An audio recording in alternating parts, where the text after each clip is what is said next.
आजकल की लड़कियों के स्टैंडर्ड्स मूवीज एंड बॉलीवुड्स की वजह से अनरियलिस्टिकली हाई हो गए हैं, लेकिन मैं जानती थी ये सब फिक्शन है।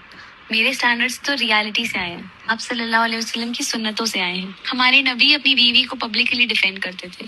जब माँ आयशा के बारे में लोगों ने बुरी बातें करी तो उन्होंने उन्हें प्रोटेक्ट किया सबके सामने, और इस हद तक किया कि अल्लाह ने माँ आयशा की बेगुनाही पर एक आयत ही नाजिल कर दी। जब सफिया रदी अल्लाह अन्हो के बारे में उनकी फूफी ने गलत बात की तो उन्होंने कहा कि जो मेरी बीवी की इज्जत नहीं करेगा मैं उससे कोई रिश्ता नहीं रखूंगा।